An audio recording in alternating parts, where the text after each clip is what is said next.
तो बच्चों, स्वागत है आपका। जैसा कि हम लोगों ने देखा, अभी हमने चैप्टर 3 ख़त्म किया है। अब हम पढ़ने वाले हैं चैप्टर 4, जिसका नाम है मुग़ल साम्राज्य। क्या नाम है? मुग़ल साम्राज्य। तो इसमें हम लोग देखते हैं क्या मध्यकाल में किसी भी शासक के लिए भारतीय उपमहाद्वीप जैसे बड़े क्षेत्र पर जहाँ लोगों एवं संस्कृतियों में इतनी अधिक विविधताएं हों, मतलब जो संस्कृतियाँ और लोग, इन लोगों में बहुत ज़्यादा विविधताएं, मतलब बहुत ज़्यादा भिन्नताएं अलग अलग टाइप के, है ना, हो, शासन कर पाना अत्यंत ही कठिन कार्य है। मतलब ऐसी जगह पर शासन करना बहुत ही कठिन है। अपने पूर्ववर्तियों के विपरीत मुगलों ने एक साम्राज्य की स्थापना की और वह कार्य पूरा किया जो अब तक केवल छोटी अवधियों के लिए ही संभव जान पड़ता था। 16वीं सदी के उत्तरार्ध से इन्होंने दिल्ली और आगरा से अपने राज्य का विस्तार शुरू किया। कहाँ? दिल्ली और आगरा से अपने राज्य का विस्तार शुरू किया और 17वीं शताब्दी में लगभग संपूर्ण महाद्वीप पर अधिकार प्राप्त कर लिया।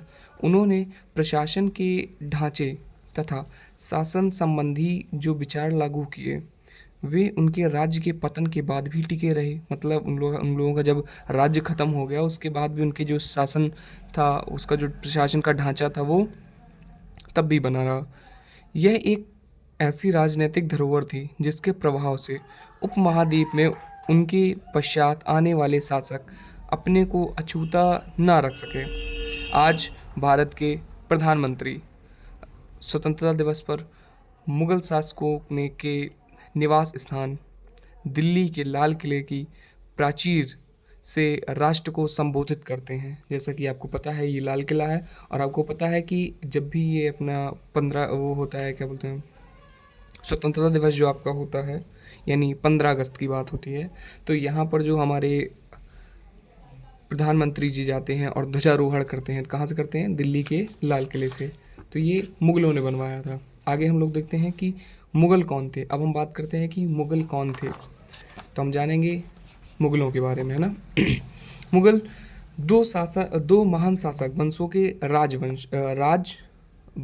वंशों के वंशज थे।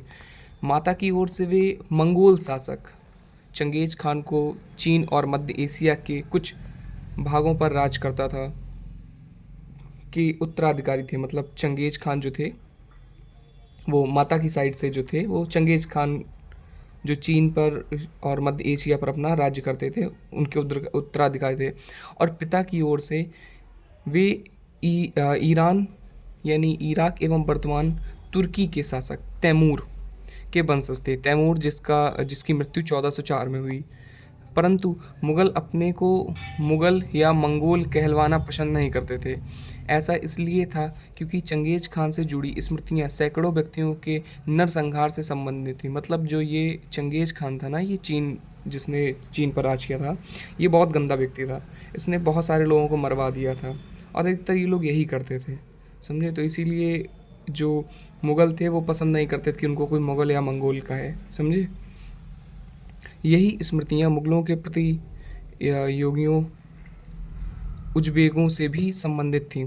दूसरी तरफ मुगल तैमूर के वंशज होने पर गर्व का अनुभव करते थे, ज़्यादा इसलिए क्योंकि उनके इस महान पूर्वज ने 1398 में दिल्ली पर कब्जा किया था। किसने? तैमूर ने, जिसकी मृत्यु 1404 में हुई थी। अब देखते हैं, ये आपका चित्र दिया गया है 2, इसमें क्या है? तैमूर, उसके उत्तराधिकारी और मुगल सम्राटों का एक लघु चित्र।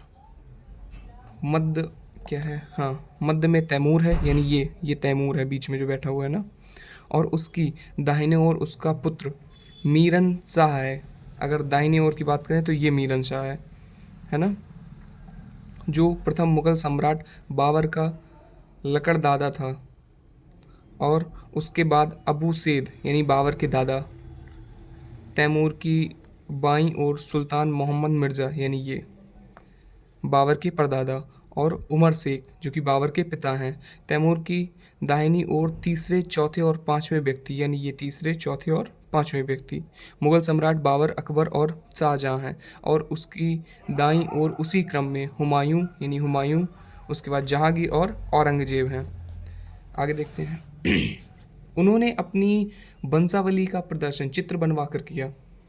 प्रत्येक मुगल शासक ने तैमूर के साथ अपना चित्र बनवाया। जैसे चित्र एक को देखिए जो तैमूर और मुगलों के समूह से तस्वीर प्रस्तुत करता है, जो कि हम लोगों ने भी देखा था, है ना।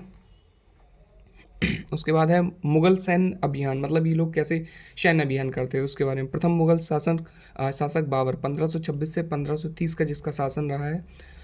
बाबर ने जब 1494 में फरगाना राज्य का उत्तराधिकार प्राप्त किया तो उसकी उम्र केवल 12 वर्ष की थी। मंगोलों की दूसरी शाखा उज़्बेकों के आक्रमण के कारण उसे अपनी पैतृक गद्दी छोड़नी पड़ी, यानी जो उसको अपने पूर्वजों से मिली थी, अपने पिता से मिली थी। अनेक वर्षों तक भटकने के बाद उसने 1504 में काबुल पर कब्जा किया। किस पर? काबुल पर। कब किया? 1504 में। उसने 1526 में दिल्ली के सुल्तान इब्राहिम लोदी को पानीपत में हराया। कहाँ पर? पानीपत में। कब? 1526 में। और दिल्ली और आगरा को अपने कब्जे में कर लिया। किसने? बाबर ने, है ना। तालिका 1 में मुगलों के प्रमुख सैन्य अभियानों को दिखाया गया है। इसे ध्यान से पढ़िए। क्या आप इस लंबे घटनाक्रम में कोई पुनरावृत्ति ढूंढ सकते हैं? उदाहरण के लिए आप यह गौर करेंगे कि अफगान मुगल सत्ता के लिए तत्कालिक खतरा थे। ऐसा हम लोग आगे देखेंगे ना। मुगलों और अहोम, यानी जो कि अध्याय 7 में हम लोग पढ़ेंगे, और सिख के बारे में अध्याय 8 और 10 में पढ़ेंगे, एवं मेवाड़ और मारवाड़ यानी अध्याय 9 में पढ़ेंगे, के संबंधों पर भी गौर करें। उसके बाद है सफ़ाविद ईरान से अकबर और हुमायूं के संबंधों में क्या अंतर था? क्या औरंगजेब के शासनकाल में गोलकुंडा और बीजापुर के अधिग्रहण से दक्कन में युद्ध का अंत हो पाया? ये है चित्र 4 और ये है चित्र 3, जो कि मुगल फौज अभियान पर, ये देखो मुगल हैं, ये फौज अभियान पर जब जाते थे ऐसे हाथी घोड़े ये सब लेके जाते थे।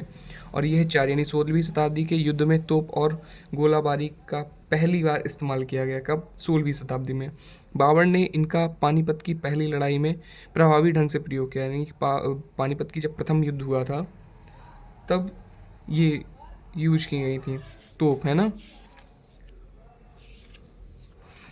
आगे देखते हैं जो कि तालिका प्रथम है, इसमें है मुगल सम्राट प्रमुख अभियान और घटनाएं। सबसे पहले बाबर बाबर 1526 से 1530।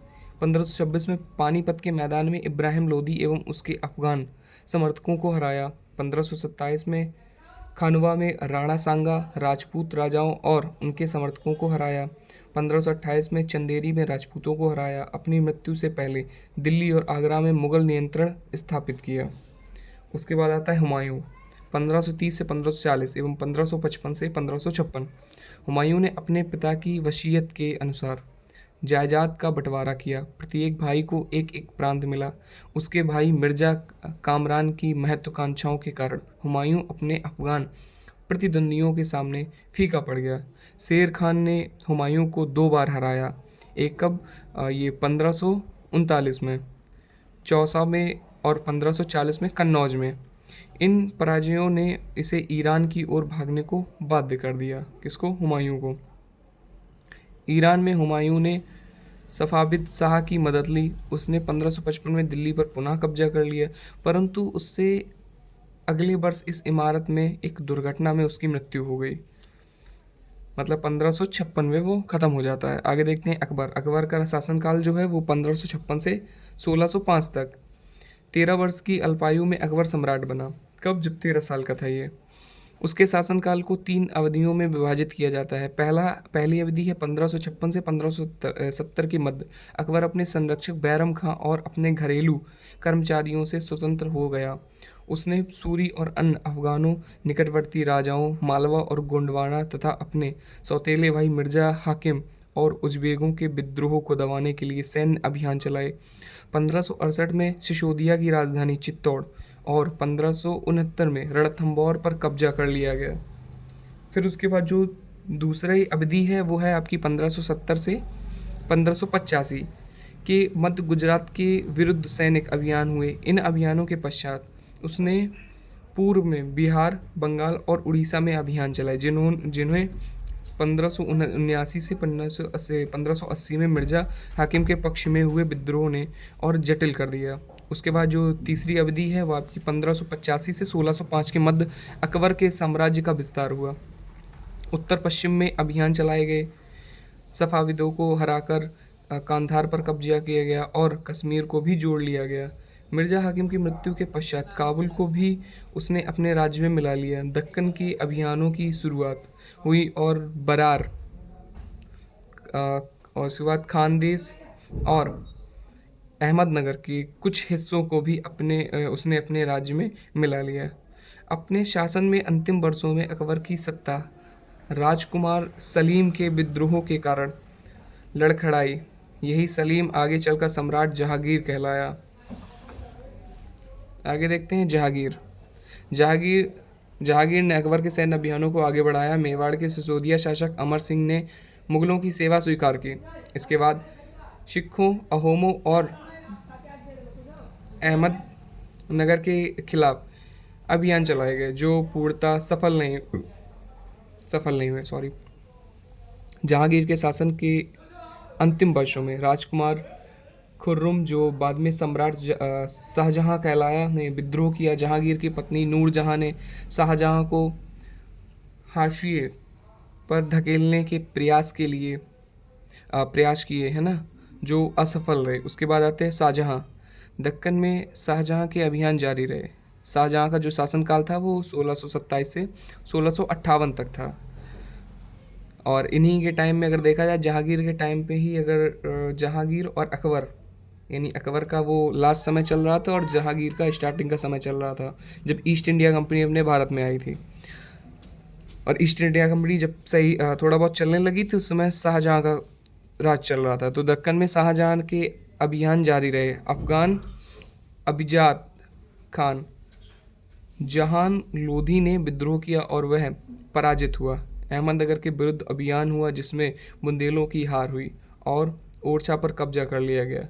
उत्तर पश्चिम में बल्ख पर कब्जा करने के लिए उज़्बेकों के विरुद्ध अभियान हुआ जो असफल रहा। परिणाम स्वरूप कांधार सफाविदों के हाथ में चला गया। 1632 में अंततः अहमदनगर को मुगलों के राज्य में मिला लिया गया और बीजापुर की सेना ने सुलह के लिए निवेदन किया।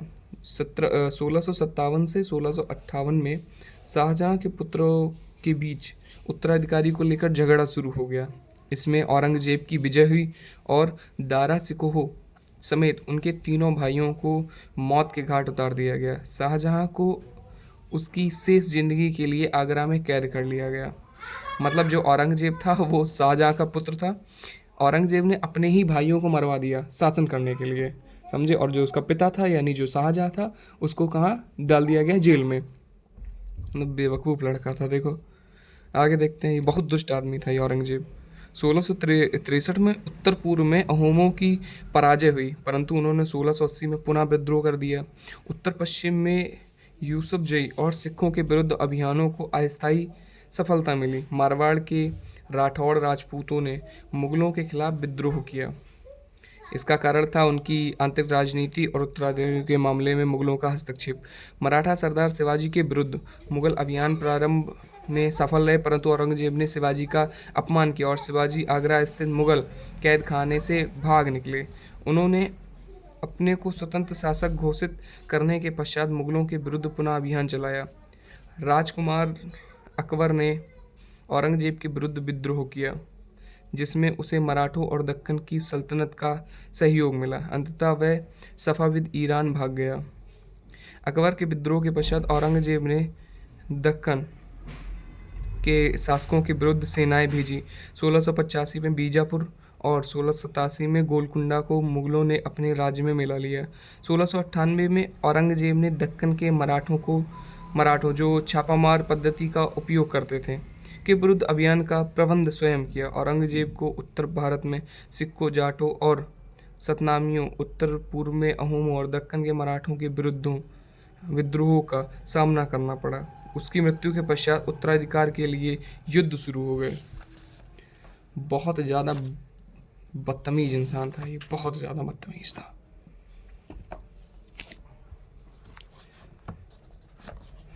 आगे देखते हैं उत्तराधिकारी की मुगल परंपराएं।